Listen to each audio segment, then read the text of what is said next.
All right, now that we have seen what the piecewise functions look like, we've written our own function for a graph, let's work on graphing it if we are given the function. Oops, right here. All right, so we can see f of x equals, we have two pieces, x plus 1 and negative 3 halves x plus 6. Those are both linear, so these are going to be straight lines. So what we do is we start by graphing x plus 1. That has, make sure you guys have your erasers because we're going to erase part of this in a minute. That has a y-intercept at 1, and then the slope is 1, so I'm going to go up 1 to the right 1. And I'm just going to graph this line like I normally would, right? So here's our graph of f of x equals x plus 1. And then we look at this, because this tells us what part of this line we want to keep. We want to keep the part of the line where all the x's are less than or equal to 2. So where is x at 2? Here's where x is at 2. So I go up to where the line is. So right here, I want to keep the line for all the x's that is less than or equal to 2, which is to the left. So I want to keep this part of our line, which means I'm going to erase this part of the line. Now, just this first time that we're graphing it, we'll erase like this, and then we'll just be able to skip over this step next time. Okay, so now let's graph our second equation. This negative 3 halves x plus 6, so our y-intercept is 6. And our slope is negative 3 halves, so down 3 to the right 2, down 3 to the right 2, down 3 to the right 2. We can draw on that line just like normal, right? Nothing too different here. But then because it's a piecewise function, we're just going to keep a piece of that line. So what piece of that line do we want to keep? We want to keep the piece that has all the x's greater than 2. So again, you go to where x is a 2, go up to where the blue line is, and you want to keep the side or the part of the line where the x's are greater than this spot, which is going to be, because we're talking x's get bigger when you go to the right. So anything to the right of this spot we are keeping. So we're keeping this right here. We're going to erase anything that has x's less than 2, which is going to be this top part right there. Okay, so that's how you graph a piecewise defined function. Just to kind of point out a couple things that can help guide us when we do this on our next one. If you notice, we had this right here, where the x's are less than or equal to 2, and then the x's are greater than 2. That's kind of a boundary line. It's the endpoints for each of our pieces. So if I just draw in where x is a 2, maybe with green, here's that cutoff line for each function. If you notice, we have the red line to the left of that and the blue line to the right. So on the left side of that line, we have the function x plus 1.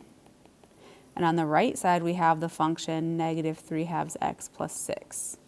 So this red line right here is this function. This blue line right here is this function. And then that's your cutoff for each line. So we're going to come back to that idea when we graph another one. All right, over what part of the domain is the function increasing or decreasing? So increasing means it would have a positive slope. Decreasing means it would have a negative slope. So if you look at our two pieces, here's a piece here, here's a piece here, we can see that we are increasing on this red line right here. We're increasing. So what part of the domain, which x values are we increasing here? So we're increasing for all the x's that are right here, less than or equal to 2. And then is our function decreasing anywhere? So if we look at the blue line, we can see it's going down. It has a negative slope. So this is what your function looks like when it decreases from left to right. Over what part of the domain is it decreasing? And it decreased when for all the x's that are greater than 2. So that's how we can identify over what intervals the function is increasing or decreasing. All right, we're going to graph one more, but I'm going to approach this one a little differently, and you can kind of get a feel for your preference. We have our piecewise defined function. We're going to graph this line, we're going to graph this line, but I'm noticing this is kind of that boundary for each piece. We only want this one for the x's that are less than or equal to 1, and we want this line for the x's that are greater than 1. So I'm going to draw in this line right here, where x is a 1. I know that I will have one line on the left side of that and one line on the right side of that. So that just helps guide my drawing of the functions. I am going to go ahead and just write that's where x is a 1. We want the function x minus 2 for all the x's that are less than or equal to 1. So that's going to be on the left side. I want to graph x minus 2 over on this side. And then our other function is negative 2x plus 3 for all the x's that are greater than 1. So I'm going to graph a negative 2x plus 3 on the right side of that line. So let's start with that x minus 1, or sorry, that x minus 2. Y-intercept is negative 2. Slope is 1, so we go up 1 to the right 1. And because I'm hitting the line, I know I don't want this function, x minus 2, on the right side of that line. So I'm just going to stop there and backtrack. I'm going to go to the down 1, to the left 1, down 1 to the left 1. And then we're going to draw on that line. Now let's graph our other one, negative 2x plus 3. So if I go up 3 on the y-axis, 1, 2, 3, do you see how I'm on the left side of the line, but I want this graph on the right side of the line?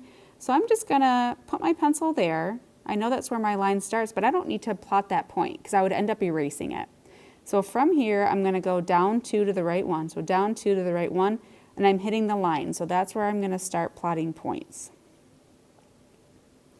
And then from there, down 2 to the right 1, down 2 to the right 1, and then I can fill in the negative 2x plus 3 on the right side of that boundary line.